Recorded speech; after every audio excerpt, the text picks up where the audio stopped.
It's a short week for the Dallas Cowboys. They play Thursday against the Chiefs on Thanksgiving Day. So some good news and some kind of bad news coming out of this Cowboys win over the Philadelphia Eagles that we will break down for you on today's show. Before we dive into that, again, we're doing the Thursday or the Monday afternoon video that I don't think will actually get a push notification. So help us out and share today's video on social media. I don't think we're going to get that push notification, so help us out here on today's show. Some non-Cowboys news here, but directly impacts them. Chiefs Pro Bowl guard Trey Smith has both high and low ankle sprains, which sounds incredibly painful, and he is going to miss some time. He will not play against the Cowboys on Thursday. So the Chiefs' probably best offensive lineman is not going to go. It's a trench player. Mike Caliendo, or maybe they try Wanya Morris, or actually probably Jalen Moore is the obvious name here. I think in line to kind of take over on the interior of the offensive line for the Chiefs.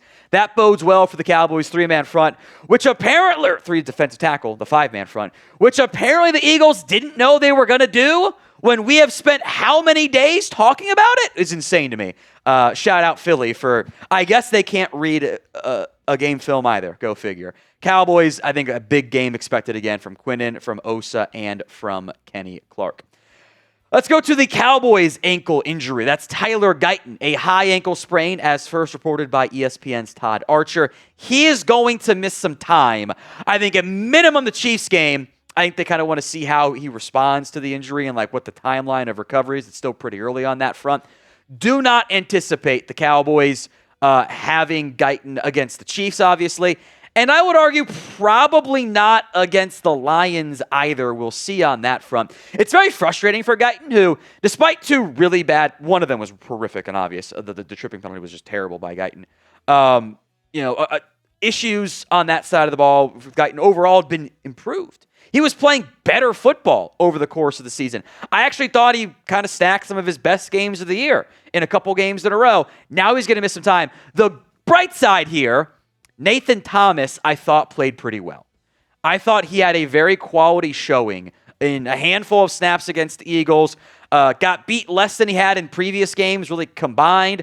Wasn't a liability against the run. Held his own out there at tackle. I mean, overall, the tackles in general played pretty decently.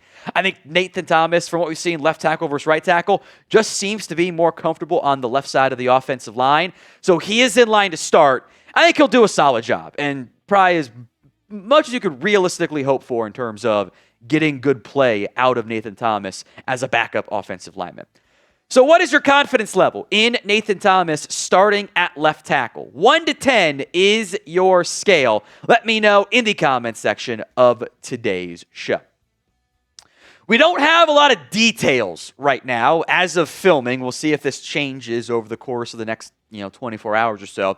Caelen Carson left the game with what was called cramping, then went down immediately after returning and left again. So his status very much up in the air. It's also a super short week, so you're not really going to get much information from the injury report of like how close they are to really being good to go, just because of the injuries and the uncertainties. It's a little bit dicey on that front for Carson. He played only 25 snaps in this game. DaRon Bland, Shavon Revel, Reddy Stewart, Caelen Carson played 25. Trikweze Bridges actually wasn't terrible in his very small sample size in this game. Revel's numbers, the raw numbers look, those aren't the greatest. He allowed all 3 catches his way. They were also all against A.J. Brown, and that was it. You're out there for 28 coverage snaps, and you allow 3 catches. You're averaging not even a yard and a half per coverage snap. That's normally pretty solid, all things considered, against a very tough matchup in A.J. Brown and Devonta Smith. I thought overall, Revel's been solid for a guy who's played 2 games of football in over a calendar year, because he had missed an entire calendar year of football. I think has been pretty solid. I also thought DaRon Bland was much better this past week. Had the one really ugly missed tackle. The touchdown he did allow, I still think there was some miscommunication with like where the safety/linebacker depth should be. But I think it was 1 pass breakup. I think it was 3 first downs allowed on 7 targets and 59 yards in total, just over, again, like 1.1, 1.2 something yards per coverage snap. Like I thought Bland played very well. I think I like what I've seen so far. Since the disastrous game against the Cardinals, back-to-back good games for DaRon Bland. Today's show is made possible by PrizePicks. It is the holiday season, the best time of the year for sports, bowl games, basketball matchups, playoff pushes. It's all happening at once. And while you and I are out here making decisions every day, what gifts to buy, what to eat, what game to watch, there's one place where it feels good to be right.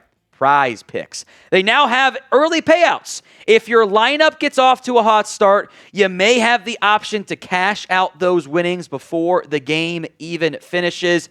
You can get in on the action in 45 states, including California, Texas, Florida, and Georgia.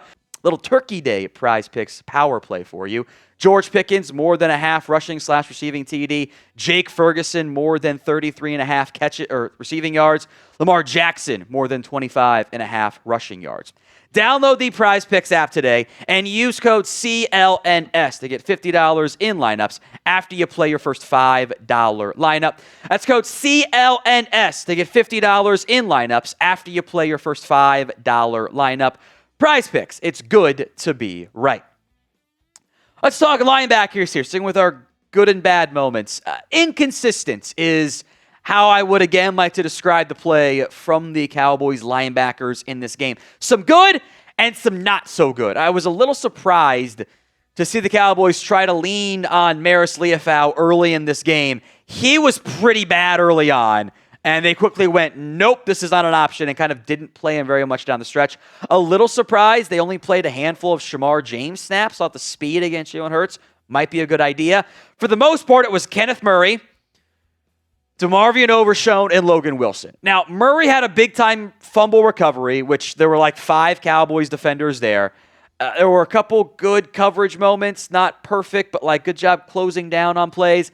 I still don't think he was particularly good. There's still just too many moments in space. He's not a good tackler. DeMarvion Overshown has not had like the Overshown game yet, where it's like, yeah, that's the guy we love. That's the guy we're expecting to have big-time plays, but he didn't get beat in terms of like big plays very much in coverage. I think he's still coming along. I think Logan Wilson is better than Kenneth Murray. And in the best example of why we can use PFF as a data point, I don't want to treat them as gospel. Kenneth Murray's overall defensive grade was 60.2. Logan Wilson was 48.5, except for the fact that Logan Wilson had a higher run defense grade, a higher tackling grade, and a little bit lower on the coverage grade. But somehow, Kenneth Murray, despite getting 38.5, 34.2 in run defense tackling, had the 60.5. Logan Wilson's lowest individual grade was 51.8. He had a 48.5 overall grade. Doesn't make any sense to me. I thought Logan Wilson was better than Kenneth Murray. I would like to see more Wilson over Murray, even though he wasn't a huge issue in the game. Shemar James didn't play a ton. A couple coverage snaps more than anything. Overall, I thought, probably keep him under 20 snaps is a good thing. Just give more to Overshown and probably give more to Wilson. Liufau has been a pretty big disappointment for me. Awesome special teams player this year for the most part for the Cowboys, but just a little bit out of control a little bit too often. So when you're in your nickel packages, you get to pick 2 of these linebackers to start. Who should it be? KM for Kenneth Murray, DO for DeMarvion Overshown, SJ for Shemar James, LW for Logan Wilson, ML for Marist Liufau. Pick 2 of those 5 to start at linebacker. I also want to spend, again, some downside stuff here on KaVontae Turpin. And we spent a lot of time, instant reaction, this morning's video discussing the problems with CeeDee Lamb. He's a bigger issue because he gets more targets. Man, KaVontae Turpin, I need him to stop so consistently being a liability for this Dallas Cowboys team. He has repeatedly made a bunch of mistakes from this team. He had 1 catch for 48 yards, 2 carries for 4 yards, 1 fumble, and 1 drop. That was just not good. Yeah, the 48-yard catch was awesome. This doesn't include the really weird, fair catch signal that, he clearly made and then, didn't continue to do and ran forward, and it was super weird. He clearly signaled for the fair catch. The catch was great. Stop jumping for everything. I just need more consistency out of Turpin at this point. I don't think I'm going to get it. I would rather see Ryan Flanoy out there at wide receiver. I don't think Turpin should be out-snapping Flanoy anymore.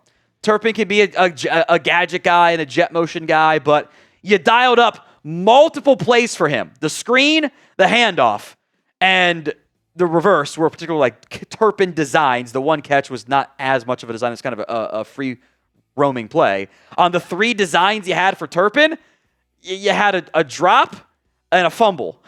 It's a really bad combination. So who would you rather have as wide receiver 3?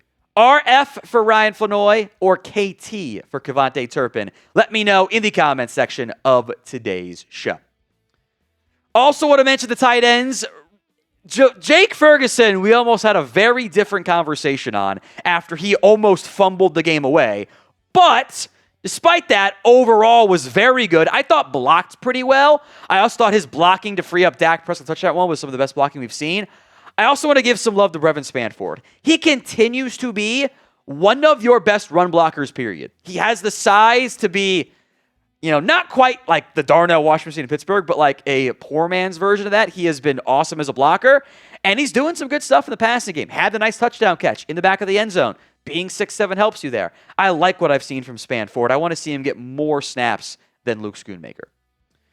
Cowboys Report is free, so if you haven't already, hit that sub button right now for more free Dallas Cowboys YouTube videos. Do not miss out. Hit that sub button right now.